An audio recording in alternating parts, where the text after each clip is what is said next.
El rancho silencioso cuando María y su colectivo rompieron el portón del rancho Izaguirre.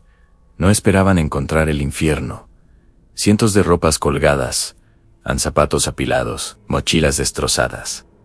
Y un olor que ningún ser humano olvida. Teuchitlán, Jalisco, en México, de 2023.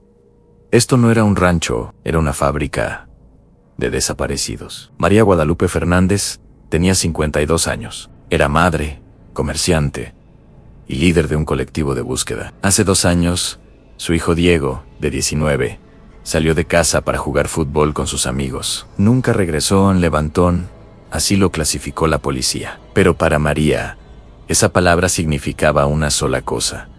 Su hijo estaba muerto. Solo necesitaba el cuerpo. Y cuando un mensaje anónimo llegó a su celular diciendo: Rancho Izaguirre, Teuchitlán. Ahí están los que buscas.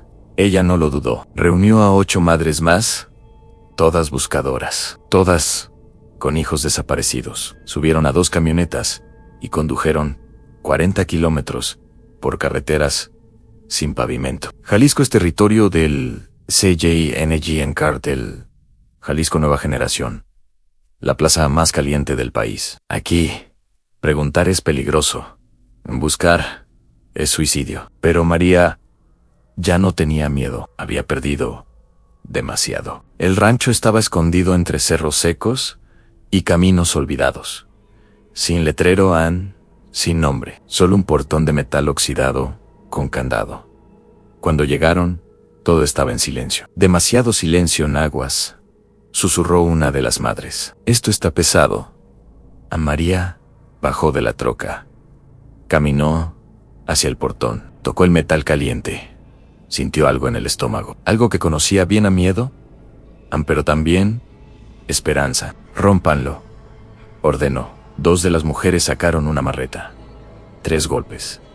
El candado cedió. El portón se abrió con un chirrido largo, como si el rancho mismo estuviera avisando: no entren.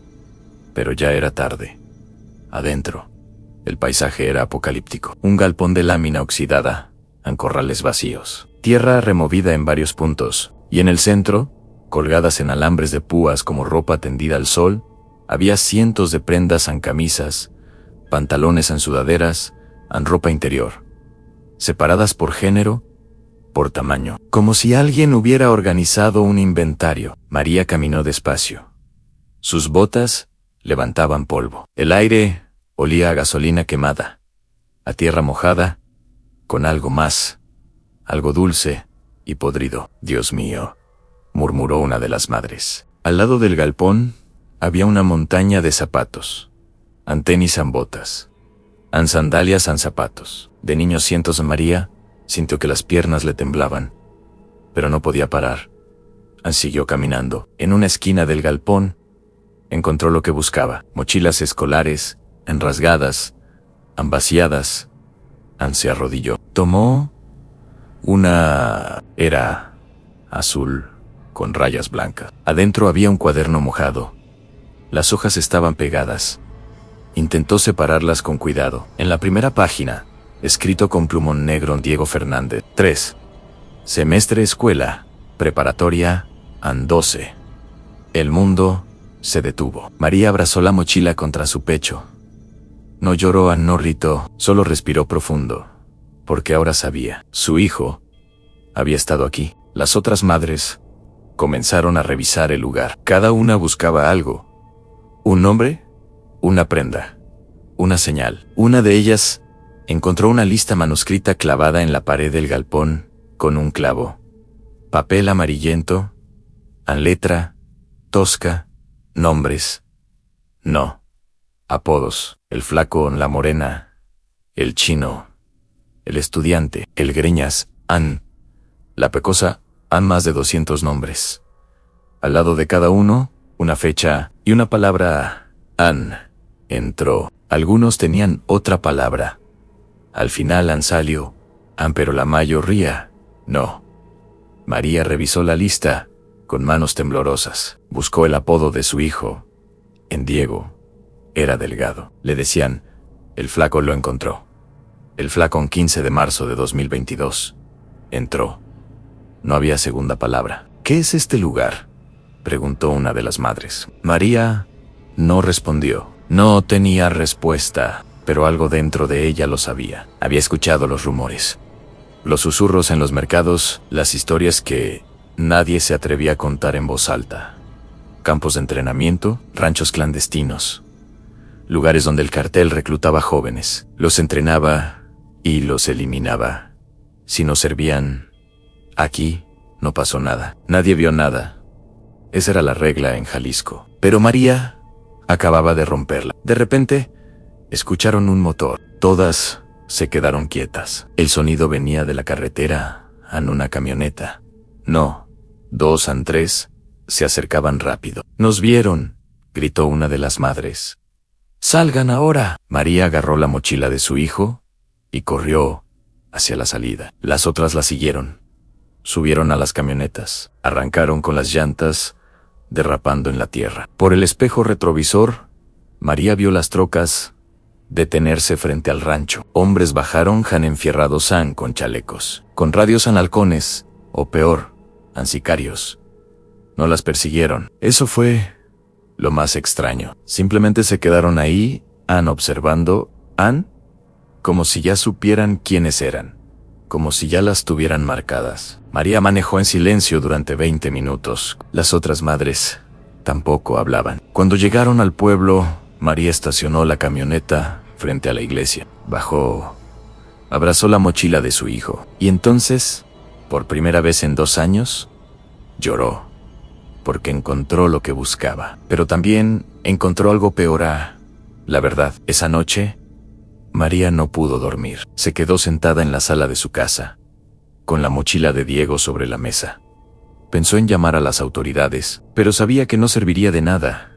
La plaza estaba comprada, los policías trabajaban para el cartel, y si hacía mucho ruido, su hija, de 15 años, también desaparecería. Pero no podía quedarse callada, porque en ese rancho no solo estaba su hijo.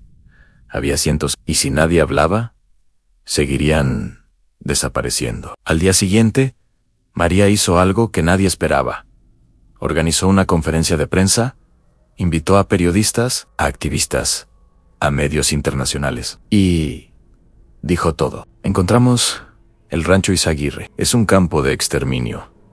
Ahí están los desaparecidos. Ahí entrenan sicarios, y ahí los matan.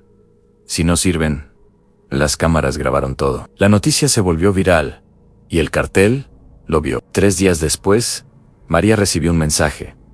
No era anónimo.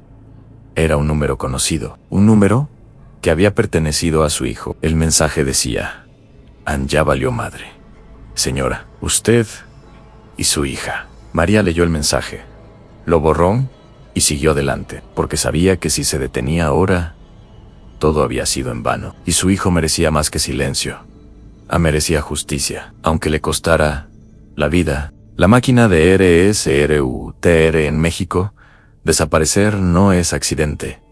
Es un negocio, y el rancho Izaguirre era la fábrica. Jóvenes prometidos con dinero, poder, respeto. Pero el entrenamiento tenía una regla simple: el que entra, no sale. Bienvenidos al sistema de reclutamiento del sello NG, donde los niños se convierten en sicarios o en cadáveres. Para entender lo que pasó en el rancho Izaguirre, primero hay que entender cómo funciona la máquina. El cartel Jalisco Nueva Generación no es una pandilla de barrio. Es una corporación criminal, con estructura, con logística, con recursos ilimitados. Fundado en 2010, el CJNG se convirtió en el cartel más violento y expansivo de México en menos de una década. Controlan plazas en 28 estados. Operan en más de 30 países. Mueven toneladas de fentanilo, metanfetamina, cocaína. Y para mantener ese imperio, necesitan algo esencial en soldados. Miles de ellos. Porque en esta guerra, los sicarios no duran mucho. 6 meses. 1 año, si tienen suerte. Después, mueren en un topón. Son ejecutados por traidores. o simplemente desaparecen. Entonces el cartel necesita reponer constantemente, y ahí es donde entra el reclutamiento. El proceso comienza en las calles, en las escuelas, en las canchas de fútbol, en los barrios pobres de Guadalajara, Colima, Michoacán. Los halcones identifican a los candidatos perfectos a jóvenes entre 15 y 25 años. Pobres, sin futuro, con familia que mantener, con rabia acumulada, con ganas de ser alguien. El perfil es siempre el mismo, donde se esperació en más ambición. Y México tiene millones así. El primer contacto es siempre sutil. Un tipo en una moto se acerca, trae ropa cara, cadenas de oro, una actitud que grita, yo tengo poder. Oye, güey, ¿buscas jale? Esa es la pregunta. No hablan de drogas, no hablan de violencia. Solo hablan de trabajo. $3,000 al mes, troca nueva, fierro, respeto. Nadie te va a chingar. Para un joven que gana $200 al mes, vendiendo elotes, eso suena a salvación. ¿Y qué tengo que hacer? Nada difícil, carnal. Solo cuidar la plaza, a moverte rápido, obedecer órdenes en silencio. ¿Estás adentro o afuera? La mayoría dice que sí, porque cuando vives en la miseria, el cartel no es el enemigo. Es la única salida en una vez que aceptan.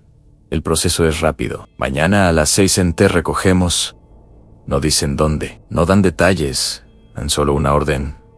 No traigas celular, no le digas a nadie. Y al día siguiente, aparece una camioneta con vidrios polarizados. El joven subían y ya no hay vuelta atrás. Kevin Ramírez tenía 17 años cuando lo reclutaron. Vivía en Tonalá, un municipio pobre en las afueras de Guadalajara. Su madre trabajaba limpiando casas. Su padre los había abandonado años atrás. Kevin vendía dulces en los camiones. Ganaba 50 pesos al día. Un día, un halcón lo vio peleando con otros chavos en la calle. Kevin ganó rápido, violento. Ese morro tiene huevos, pensó el reclutador. 2 días después, le hicieron la oferta. Kevin aceptó. Le dijeron que lo entrenarían, que sería parte de la gente nueva, que tendría futuro. Lo subieron a un tráiler cerrado con otras 20 personas. Todos jóvenes, todos callados. Viajaron 4 horas sin parar. Cuando el tráiler se detuvo y abrieron las puertas, Kevin vio el rancho por primera vez. El rancho Izaguirre no parecía peligroso. Era solo un terreno grande con galpones, con corrales vacíos, con un par de camionetas estacionadas. Pero había algo en el aire, algo pesado, miedo. Bajen rápido, sin hacer ruido. A los 20 jóvenes bajaron. Los formaron en línea. Un hombre salió del galpón principal, alto, delgado, con cicatrices en los brazos, con una mirada que no parpadeaba. Llevaba chaleco táctico, radio en el cinturón y un cuerno de chivo colgado al hombro. Era el fantasma exmilitar, desertor del Grupo Aeromóvil de Fuerzas Especiales, ahora instructor del CJN Gay. No, aquí no vinieron a jugar, vinieron a trabajar. El fantasma caminaba frente a ellos despacio, como un tiburón. Algunos de ustedes van a servir, otros no, ni los que no sirvan. Pausa, ya verán. Kevin sintió un nudo en el estómago. Aquí las reglas son simples, obedecen, no preguntan, no dudan. El que se mueve, muere en silencio absoluto. Bienvenidos a la empresa. Al entrenamiento comenzó al día siguiente. 5 de la mañana los despertaron a patadas. Arriba, pendejos. Los formaron en el patio. Sin desayuno, sin agua, corran. 20 vueltas al rancho. El último se queda sin comer. Kevin corrió. Las piernas le dolían. El sol quemaba, pero no se detuvo. El último en llegar fue un chavo gordito de Colima. Tenía 16 años. El fantasma lo miró. Tú al centro. El chavo obedeció. Temblando en el fantasma. Le dio un fierro descargado. Apunta a ese árbol, dispara. El chavo jaló el gatillo, clic. Nada, otra vez. Clic. Otra vez el chavo empezó a llorar. No sirves. El fantasma hizo una seña. 2 sicarios Agarraron al chavo. Lo subieron a una troca. Nunca lo volvieron a ver. Así eran los días en el rancho Izaguirre. Entrenamientos físicos brutales. Ejercicios con armas. AK-47, AR-15 en pistolas. Les enseñaban a moverse en convoy, a responder emboscadaos, a torturar ancianes. Torturar. En este bisón, la información vale más que la vida. Tienes que saber sacarla. Les mostraban videos de ejecuciones reales, de interrogatorios, de cuerpos descuartizados. Algunos vomitaban. Esos tampoco servían. Kevin aguantó. No porque fuera fuerte, sino porque tenía miedo. Miedo de terminar como el chavo gordito, o como los otros 3 que desaparecieron en la primera semana. Aprendió a disparar, aprendió a obedecer sin pensar, aprendió a no hacer preguntas. Pero una noche, escuchó algo que lo heló. Estaba durmiendo en el galpón con otros 15 reclutas. A las 3 de la mañana, escuchó gritos. Se asomó por una rendija en la lámina. Vio a 2 sicarios arrastrando a un chavo. Uno de los que había llegado con Kevin lo llevaban hacia la parte trasera del rancho, donde nadie iba. El chavo gritaba: «No, por favor, yo no dije nada». Después, un disparo y silencio. Kevin volvió a acostarse, encerró los ojos y decidió que tenía que salir de ahí. La oportunidad llegó una semana después. El fantasma salió del rancho con la mitad de los sicarios. Había un encargo en Guadalajara. Solo quedaron 3 guardias. Kevin esperó hasta la madrugada. Se levantó sin hacer ruido. Caminó hacia la cerca trasera del rancho. La saltó y corrió. Corrió sin mirar atrás. Corrió durante 2 horas por la sierra, descalzo, con el uniforme roto, hasta que llegó a una carretera. Un camión lo recogió. Kevin sobrevivió, pero sabía que no todos tuvieron esa suerte. 6 meses después, Kevin estaba en un refugio para jóvenes en Guadalajara. Le preguntaron cuántos entraron con él al rancho. 20, dijo. ¿Cuántos salieron vivos? Kevin bajó la mirada. 5, tal vez 6. Los demás fueron ejecutados, enterrados, desaparecidos, porque no pasaron las pruebas, porque dudaron, porque lloraron, o simplemente porque el cartel ya no los necesitaba. Así funciona la máquina. Reclutan a cientos, entrenan a decenas, y solo unos pocos se convierten en sicarios. El resto termina en fosas clandestinas, como las que María y su colectivo encontraron en el rancho Izaguirre. Cientos de cuerpos sin nombre, sin familia que los reclame.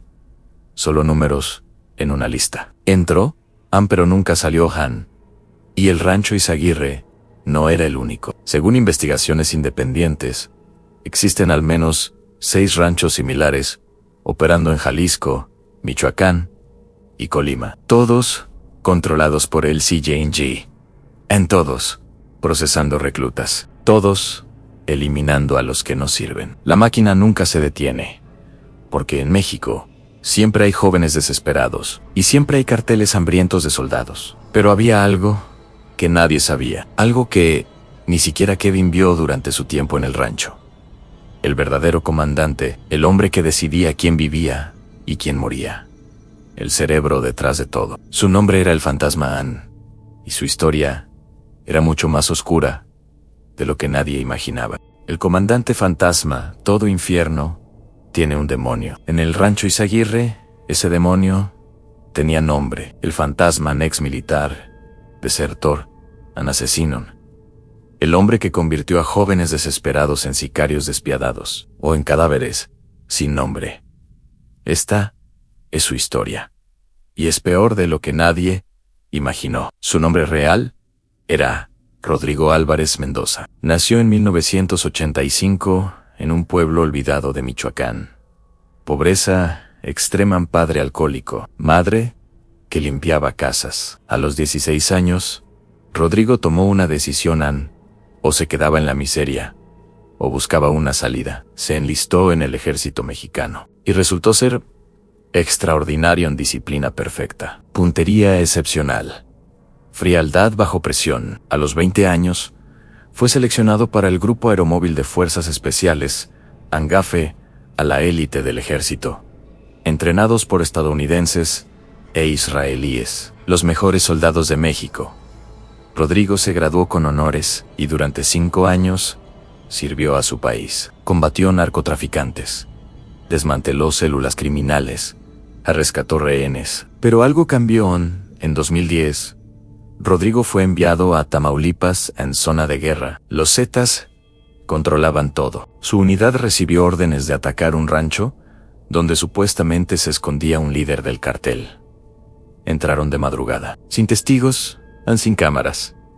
Mataron a 12 personas, pero cuando revisaron los cuerpos, no encontraron sicarios. Solo civiles, campesinos, mujeres, 2 niños. Rodrigo preguntó a su comandante: ¿qué hacemos? La respuesta fue simple: aquí no pasó nada. Entiérrelos. Y así lo hicieron. Cavaron una fosa, metieron los cuerpos, los cubrieron con cal y tierra. Y el reporte oficial dijo: 12 sicarios abatidos en enfrentamiento. Rodrigo nunca olvidó las caras de esos niños, pero tampoco habló, porque en el ejército, el que habla, muere. 2 años después, Rodrigo desertó. No. Fue por culpa, ni por miedo, fue por dinero. Un ex compañero lo contactó. Le dijo: estoy trabajando para la gente del Mencho. Pagan 10 veces más que el ejército. Y no tienes que fingir ser héroe. Rodrigo lo pensó una semana.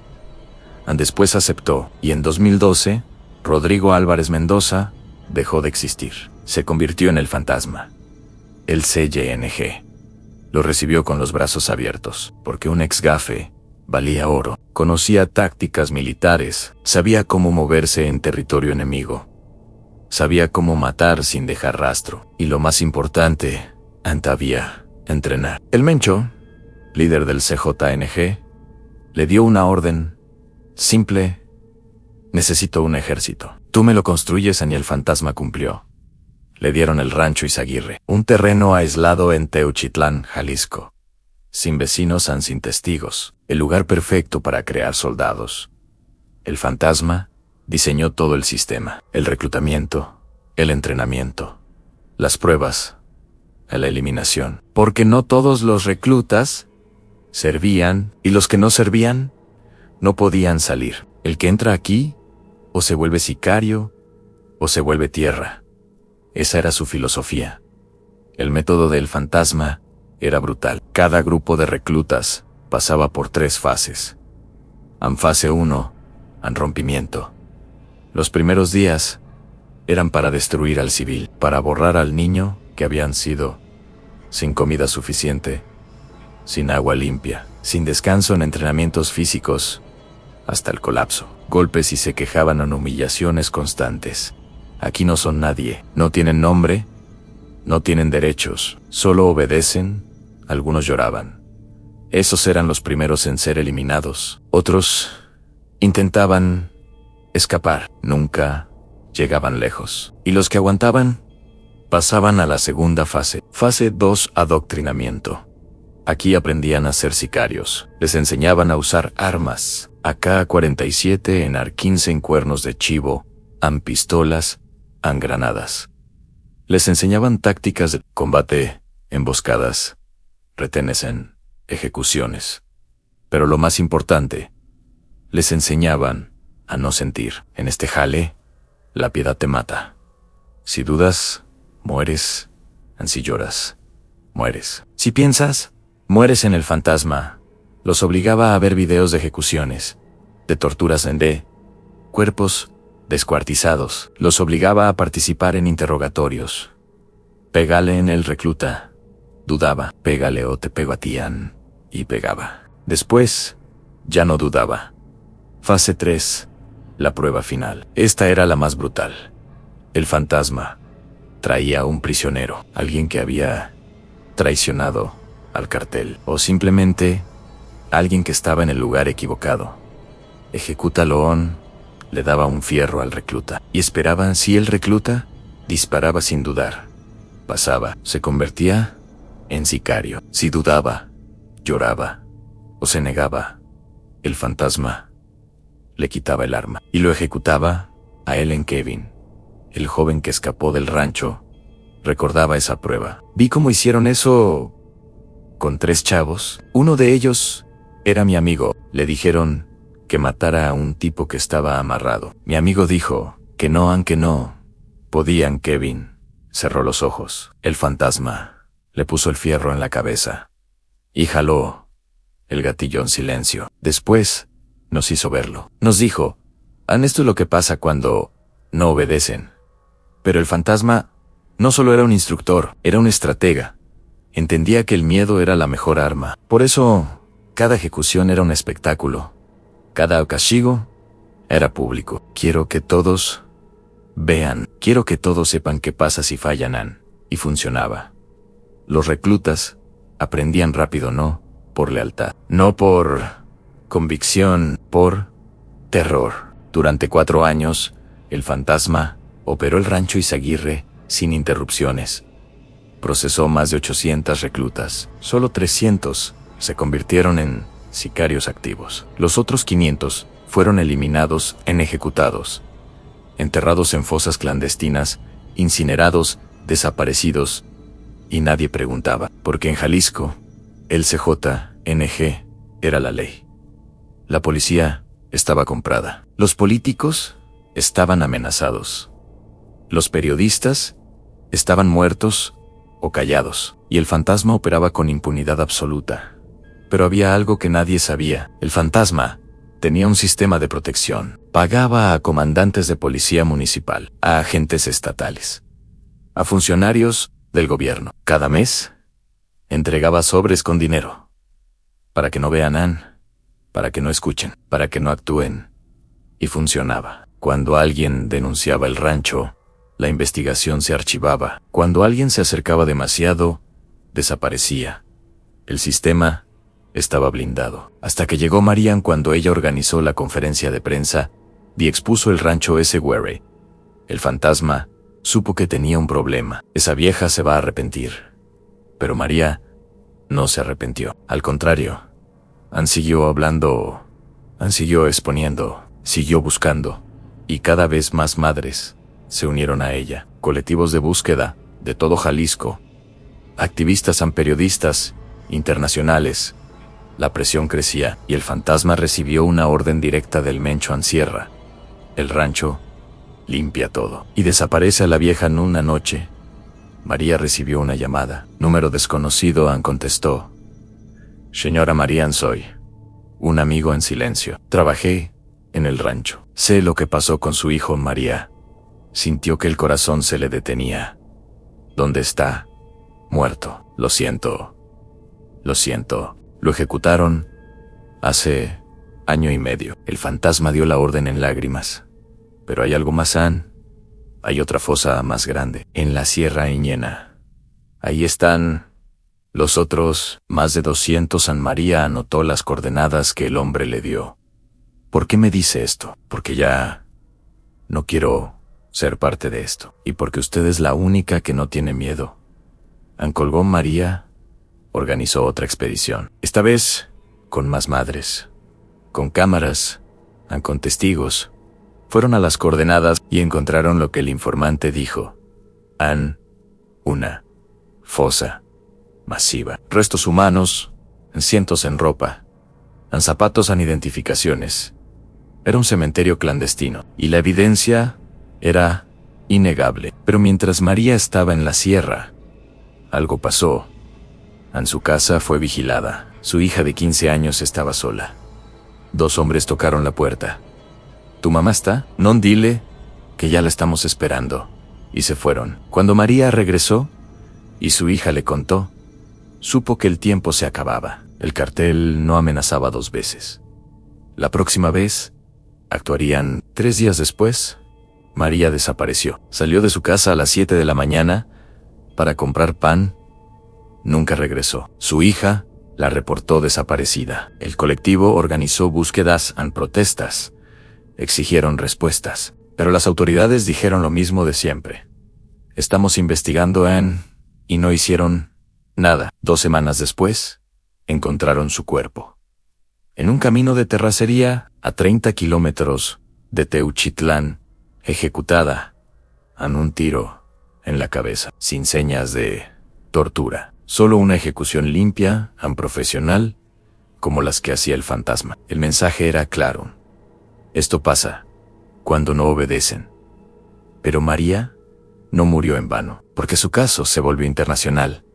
Medios de todo el mundo cubrieron la historia. Organizaciones de derechos humanos presionaron al gobierno mexicano. Y finalmente, hubo una orden de aprehensión contra Rodrigo Álvarez Mendoza, alias en el Fantasman, pero cuando las autoridades llegaron al rancho, ya no estaba. El lugar estaba vacío y limpio, como si nunca hubiera pasado nada. Los galpones fueron demolidos, las fosas fueron tapadas, los cuerpos fueron movidos, y el fantasma había desaparecido. Según informes de inteligencia, huyó a Michoacán.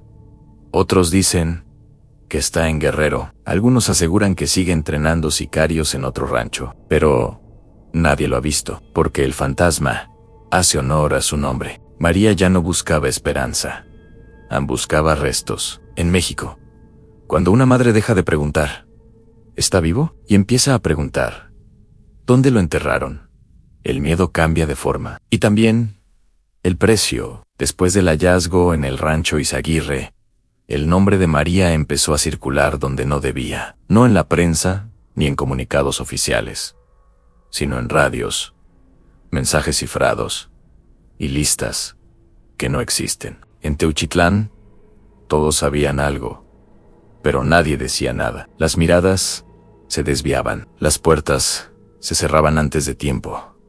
El silencio ya no era miedo, era supervivencia. El primer mensaje llegó sin saludo ni firma. Ya encontraste demasiado. Piensa en tu hija, no hacía falta más en México. Ese lenguaje ya está traducido. Los días siguientes trajeron señales claras. Una camioneta sin placas, estacionada a media cuadra. Hombres fingiendo hablar por teléfono, sin moverse. Una patrulla pasando 3 veces por la misma calle, sin detenerse. María denunció. La respuesta fue automática: no hay elementos. Puede ser paranoia. No se exponga. La misma frase que escuchan todas. 3 noches después, su coche apareció quemado frente a su casa. No robaron nada, no dejaron mensaje. El fuego fue el mensaje. La fiscalía anunció que la investigación continuaba. En la práctica, las excavaciones se detuvieron. Los peritos se retiraron. El rancho quedó acordonado y luego olvidado. Los restos seguían sin identificar. Las listas manuscritas desaparecieron del expediente. Las prendas quedaron en bodegas sin catalogar. María entendió algo brutal. El Estado no estaba perdiendo el caso, lo estaba soltando. Entonces, llegó el contacto, un joven nervioso que no quiso dar su nombre. Yo estuve ahí. En el rancho Once, encontraron de noche. En una gasolinera fuera del municipio. Él no se sentó. Miraba la carretera, contó el reclutamiento, las promesas de dinero y respeto, y el entrenamiento diseñado para romper personas. Dijo que quien intentaba huir era ejecutado frente a los demás. Luego dijo lo inevitable: tu hijo no murió en el entrenamiento. Lo mataron por intentar escapar. La orden vino de el fantasma en silencio. Y no fue el único. Hay más cuerpos, muchos más, en otro predio, en las montañas. Antes de irse, dejó la advertencia final: si sigues, te van a desaparecer. Si paras, nada cambia. Esa noche, María no durmió. Pensó en su hijo, en su hija, en las otras madres, cavando con palas prestadas. Supo que el siguiente paso no era buscar, sino exponer. Y eso, en México, es una sentencia. María habló, convocó a una rueda de prensa con otros colectivos. Mostró fotos, listas y prendas. Dijo nombres y fechas. Dijo lo que nadie quería oír. El rancho Izaguirre no es un caso aislado, es parte de un sistema, y alguien lo protege. Las cámaras grabaron, las redes explotaron. Durante 48 horas, el país miró hacia Teuchitlán. Luego, como siempre, la atención se movió a otro lugar. 3 días después, María salió de su casa rumbo al colectivo. No llegó. Su teléfono sonó por última vez a las 8:07 de la mañana. Después, silencio. No hubo testigos, cámaras, ni persecución. Solo otro nombre que se suma a la lista. María buscaba a su hijo. Encontró un engranaje, un sistema donde la verdad estorba y hablar cuesta la vida. Mientras su nombre se convertía en otro expediente cerrado. Una certeza quedó clara en México. El precio de la verdad siempre lo pagan los mismos.